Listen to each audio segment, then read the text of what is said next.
एक गांव में एक साधु महाराज रहते थे और वो भगवान में बहुत मानते थे। गांव का हर आदमी उनकी इज्जत करता था और वो भी गांव के हर आदमी को इज्जत देते थे। मगर वो भगवान में इतना मानते थे कि सारा दिन बस एक पेड़ के नीचे बैठकर भगवान की तपस्या करते रहते थे। तभी अचानक से एक दिन गांव में मूसलाधार बारिश होने लगती है।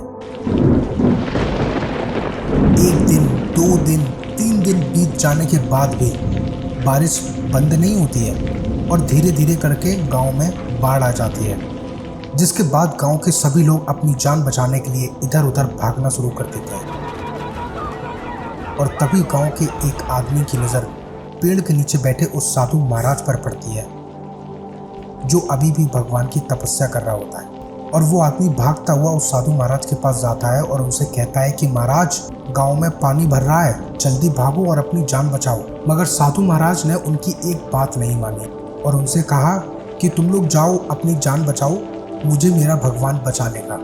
जिसके बाद सारा गांव इधर उधर भाग गया, मगर साधु महाराज उसी पेड़ के नीचे बैठे रहे और पानी का लेवल धीरे धीरे बढ़ते हुए साधु की कमर तक आ जाता है। तभी अचानक से पानी में तैरती हुई एक नाव साधु महाराज के सामने आ जाती है और उस नाव में बैठा हुआ व्यक्ति साधु से कहता है कि महाराज, इस नाव में आ जाओ, मैं आपको बचा लूँगा।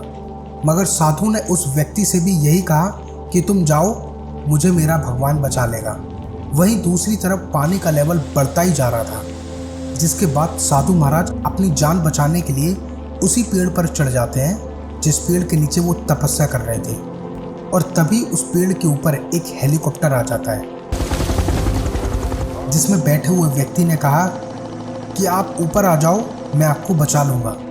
मगर साधु महाराज उसे भी मना कर देते हैं, जिसके बाद पानी का लेवल इतना बढ़ जाता है कि साधु महाराज की मौत हो जाती है। लेकिन यहाँ कहानी खत्म नहीं होती है दोस्तों। मरने के बाद साधु महाराज जब स्वर्ग पहुँचते हैं तो वहाँ जाकर वो भगवान से कहते हैं कि मैंने सारी उम्र आपकी पूजा की, सारी उम्र आपकी सेवा की, फिर आपने क्यों मुझे नहीं बचाया, क्यों आपने मेरे भरोसे को तोड़ा।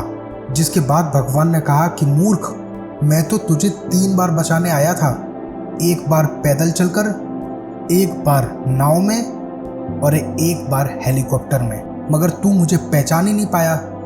मैंने तुझे 3 मौके दिए थे अपनी जान बचाने के, मगर तूने सारे मौके गंवा दिए। उस साधु की तरह हमारी ज़िंदगी भी दोस्तों हमें कई बार मौका देती है आगे बढ़ने के लिए, मगर हम उसे पहचान नहीं पाते अपनी नेगेटिविटी के कारण, और फिर ज़िंदगी भर यही कहते रहते हैं कि शायद मेरी किस्मत में यही लिखा था। इसलिए दोस्तों, रिग्रेट करने से अच्छा है कोशिश करना, क्योंकि इस दुनिया में वही व्यक्ति गरीब है जो मौके पर मौका छोड़ देता है।